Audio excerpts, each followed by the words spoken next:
Hello, hope you're well today. So, seeking is suffering. And I don't mean necessarily seeking for enlightenment or awakening, but all seeking. Anything other than what is. Suffering it's kind of a dramatic term, but it's very, very fitting because the acceptance of the logical acceptance of saying, well, I'm not really suffering. I just want traffic to be faster. I don't want to wait in this line. But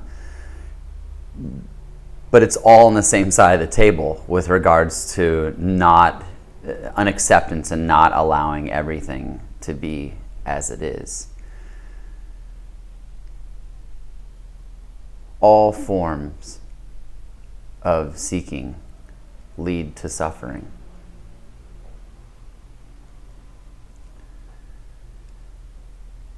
There's a freedom that comes in a noticing, or a practice, if you want to call it that, with the breath.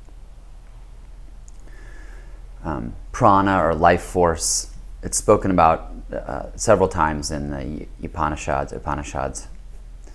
And I'll read a passage here in just a second. But take, for example, feel how you are right now, whether you're sitting up, laying down, whatever. Just feel your body and feel if there's any tension. Breathe and allow that tension, whatever it is, to soften. And just feel yourself relax. Now you can notice throughout your day, in any moment, whatever thought arises that creates an element of tension, feel that in your body, take a breath, and you can breathe through it and relax. That breathing through it and that relaxation is your true nature. That feeling and understanding and acceptance of what is, shining the light of awareness on that tension and having it dissipate is your true nature, is what you are, is what is happening. So the passage is, excuse me, truly it is breath that pervades all beings. Knowing it, the wise person does not speak of anything else. Reveling in the self, delighting in the self, and performing work, such a person is the greatest of the knowers of the Absolute. Prana, our breath, is our life force.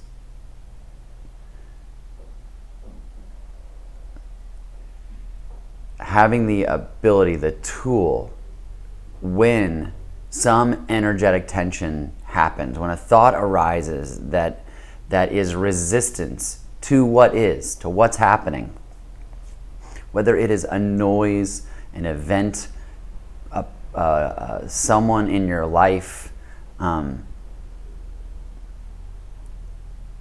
of these things, as mentioned in another video, can be helpful reminders that guide you back to the present moment, guide you back to what is. So the next time that a thought arises, and by the way, this is not about fighting or battling thoughts. It's not about making them go away. It's acceptance of them. So the next time that a thought arises that creates some sort of tension in your mind, where the ego may come up with a problem and then you feel the need to solve it, recognize it for what it is. Feel your body and see if there's a tension in your body, and then take a breath and breathe through it. There are a lot of people that find it useful to, focus on the breath or meditate, and that can be helpful as well. If you already do that, then that's fine. But I wanted to share the video to give a tool and a technique that relates to suffering by way of seeking. what's happening right now, the mind determines that it doesn't like it.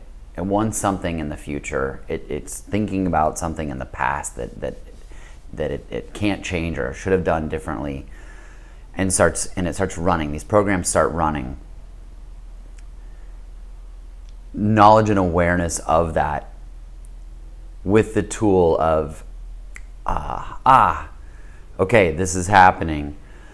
Feeling tension in the body, see if it's there. If it doesn't exist, that's great too. But if it does, breathe through it and just feel the lightness that comes with the release of that energetic tension, the release of that breath. And if you can, to sort of reset, because I'll talk to people and they'll say, yeah, I can get my mind to quiet for a little bit, a few seconds, and then it starts up again.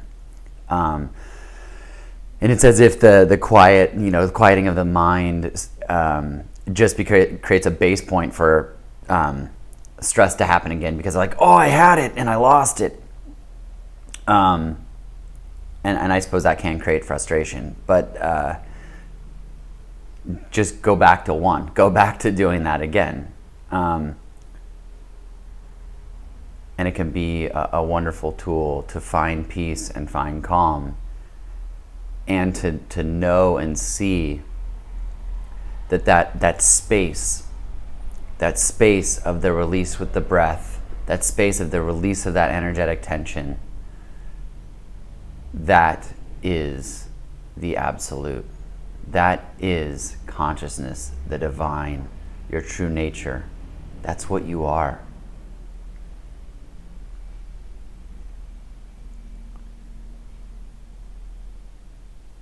Seeking is suffering, and seeking continues until what it's seeking is found, and then it just stops. It doesn't mean that stress doesn't happen again, it doesn't come up again. It doesn't mean that you don't get annoyed, you don't get upset. But what happens with self-realization is that in those moments when anger, frustration, stress, sadness arise, you allow them to be as they are. And if you get mad, you don't beat yourself up about it later. It just happens. It's just what happened. And so taking a breath, breathing through it, feeling the life force pass through as part of your field of experience, your field of awareness, creates an instant return to calm and peace. I hope this has been helpful. And if you have any questions, please feel free to contact me or post them in the comments. Thank you.